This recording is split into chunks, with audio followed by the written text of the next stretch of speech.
our thoughts and whose ways are not our ways, does it entirely different. Here's a little sleepy town that some of us visited this June, 6 miles south of Jerusalem, called Bethlehem. And here's this peasant couple that comes to Bethlehem, and a Redeemer is born in Bethlehem, who is the Son of God, who is both God and man, because the third rule was that God would accept no sacrifice on behalf of humanity unless it was given by a part of humanity, namely a man.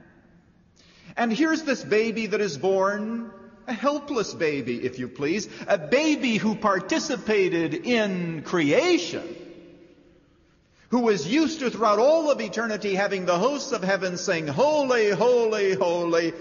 He is a helpless baby who needs his diapers changed, born there in Bethlehem. And then he grows up and becomes a man, and he does some miracles, and he preaches some fantastic sermons, and people want to shove him over the cliff. Other people want to destroy him in other ways. They're taking up stones to stone him, but God prevents him from dying before the time when he is scheduled to die. And then finally, all the wrath of humanity descends upon him, and they get their wish, and they take this man who was an irritation to them, primarily because he was making the religious leaders look bad.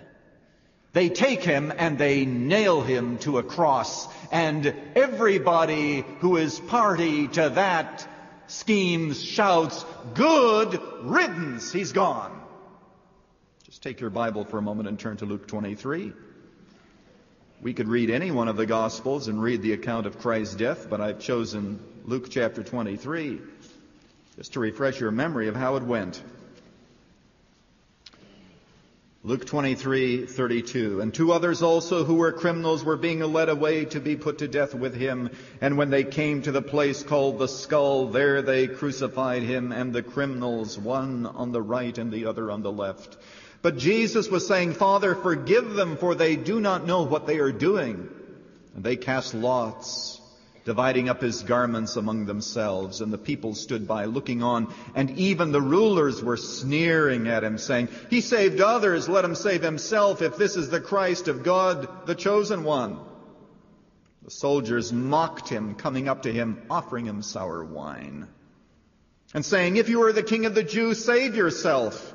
And there was an inscription above him, 'This is the King of the Jews.' And one of the criminals who was hanged there was hurling abuse at him, saying, 'Are you not the Christ? Save yourself and us.'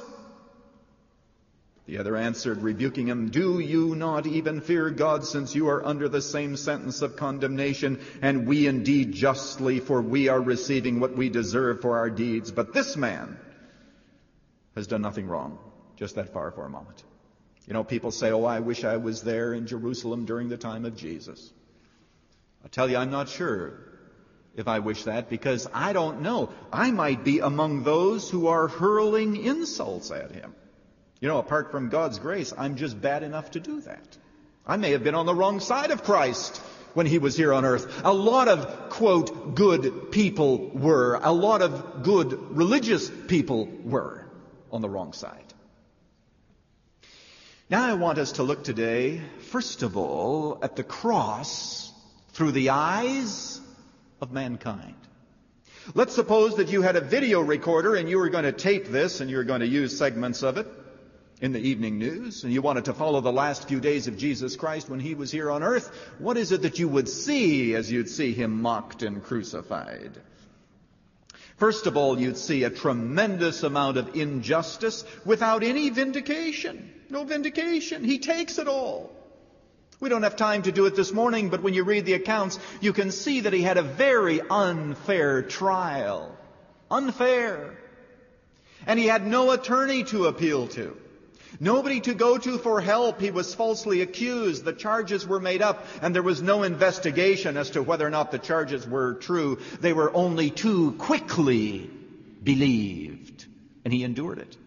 He was the proverbial doormat.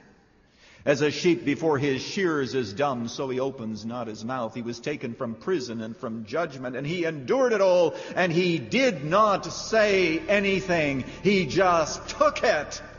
What a loser. What a loser. Well, this is Pastor Lutzer, and my friend today, looking at the cross of Jesus Christ from the standpoint of humanity. It does appear as if Jesus was a loser. But that's why it's so important for you to tune in again next time in this broadcast as you hear the end of this message.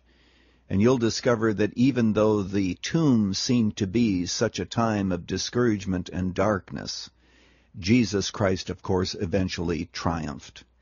And that's why I want you in these closing seconds today to take your eyes from that which is happening around us that is so unjust, that is so wrong, and let us look beyond this to another day, a day when light shall win, when justice shall win, when Jesus returns and is crowned King of Kings and Lord of Lords.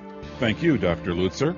Dr. Erwin Lutzer has brought part 1 of Dying a Winner, part of his series on What is God Up To?, exploring the big picture of God's intentions for planet Earth. On the Thursday edition of Running to Win, more of the dramatic story of a death which has brought life to uncounted millions of people. We at Moody Church are making this 8-part series available.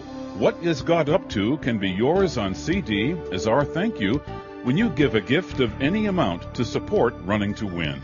For details, call 1-800-215-5001. That's 1-800-215-5001. Online, go to offerrtw.com. That's offerrtw, all one word, .com. Or write to Running to Win, Box 11174, Chicago, Illinois, 60611. This is Dave McAllister. Join us for tomorrow's Running to Win.